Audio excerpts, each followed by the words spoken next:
দাদাকে ডাকো, দাদাকে ডাকো, বলো হাম দাও, হাম দাও। দাদা ডাকো, ডাকো। মামা নয়, দাদা। কোথা রে দাদা? টিয়ান গোপাল ছেলে কেন ওঠে নি রে? তো দেখলে তোমরা কি সুন্দর ডোডো বুড়ি আমার ডোডো বুড়োকে সুন্দর করে ডাকছে, মানে বোন দাদাকে হাম দিয়ে দিয়ে সকালবেলাটা ডাকছে। আর আমার সোনার তো ঘুমই ভাঙতে চায়নি। আর এখানে তারপরে উঠে টুটে সাইকেল চালাতে শুরু করে দিয়েছে, যেটা ওর সব থেকে প্রিয় কাজ সারা দিনের। আর এই সাইকেল চালানোটা এই জন্যই দেখাচ্ছি কারণ একটুখানি ছেলে মাঠে শেখাতে নিয়ে যাওয়া হয়নি। যতটুকু শিখেছে এই ঘর দালানেই শিখেছে নিজে থেকে। একটুখানি স্পেসের মধ্যে যে অত কিছু শিখতে পারে, তা আবার বোনকে চাপিয়ে। এইটা আর ওইটা, এরা দুজনে আমাকে সারাদিনে পাগলা করে দেয়। এদের থেকে আমি দিনে কতবার মার খাই মানে বলা বাহুল্য।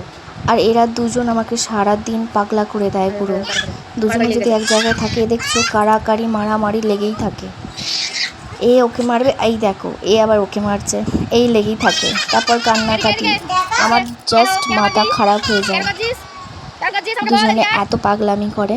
তো যাই হোক, এদের পাগলামি দেখতে দেখতেই তোমাদের দেখিয়ে দিই আমাদের নিচের ঘরটা, মানে যেখানে আমি থাকি সেই ঘরটাতে এরকম প্লাস্টারগুলো ছেড়ে পড়ে গিয়েছিল বলে আমার নতুন করে প্লাস্টার হয়েছে। সেজন্য আমরা কদিন মা বাপির ঘরে আছি, মানে ওপরের ঘরে। আমরা পরে ওখানেই যাব, কিন্তু আপাতত তো এখানে আছে, সেজন্য এটা আমার ঘর আর ওটা মা বাপির। আর এখানে দেখো কি পরিমাণে বৃষ্টি এসেছে দুপুরবেলাটা, মানে এটা তো জাস্ট একটুখানি, তারপরে এত জোরে বৃষ্টি এসেছিলো যে বলার মতো নয়। আর আমার তো বৃষ্টি খুবই ভালো লাগে, শুধু আমার নয়, আমি জানি আপনাদের সকলেরই ভালো লাগে। কিন্তু বৃষ্টি আবার কারোর জন্য ভালো, কারোর জন্য খারাপ। তো যাই হোক, এখানে আপাতত আমি বৃষ্টিটা এনজয় করছিলাম দাঁড়িয়ে দাঁড়িয়ে। এখানে মন্দিরেরও একটু ক্যাপচার করে নিলাম ফটো, আমাদের মা মনসা আর বাবা হরিকেও একটু দেখিয়ে দিলাম। আর এখানে দেখো কি পরিমাণে বন্যা হয়ে গেছে, মানে এত পরিমাণে বৃষ্টি হচ্ছে যে জল পুরো কি স্রোতে যাচ্ছে। আর এই যে আমার ছেলে, আমরাও এরকম করেছি এক সময়। এই দেখো কি সুন্দর নৌকা ছাড়ছে, দেখেছো? বাট নৌকাটা একটু টোলোর নৌকা হয়েছিল, সেই জন্য অর্ধেক রাস্তায় গিয়ে থেমে গেছে। আর এখানে দেখো আমাদের ডোডো বুড়ি কি সুন্দর করে ব্যাগ নিয়ে বড়দের মতো যাচ্ছে, আবার দেয়নি বলে কাঁদছে। ও ভেনুর ব্যাগ নিয়ে কি সুন্দর হাঁটতে যাচ্ছে, দেখেছো? তো যাই হোক, ও এটা নিয়েই খেলছে আর ওকে দেখতে দেখতে আমাদেরও বেশ মজাই লাগছিলো। আর তারপরে গেলাম আমার বাপের বাড়িতে। আর আমার ছেলের, মানে আমার বাপের বাড়িতে গিয়ে একটাই কাজ, আমার মাকে আর বাপিকে এরকম পাউডারে ভূত করে দেওয়া। আর সেটাই আমি তুলেছি। আর এত হাসি লাগছে কি পরিমাণে আমার মাকে পাউডার মাখিয়েছে দেখো। আর তারপরে এখানে আমার বাবার সাথে খেলতে বসেছে। আসলে আমার মা বাবার আমি একমাত্র সন্তান, আর সেজন্য, আর যেহেতু আমি মেয়ে, আর একটা ছেলের শখই সবারই থাকে। আর এখানে যেহেতু আমার ছেলে হয়েছে, তাতে আমার মা বাবা খুবই খুশি। ওকে মানে ও গেলে খুবই আনন্দ পায়, নাহলে ওরা দুজনেই একাই থাকে।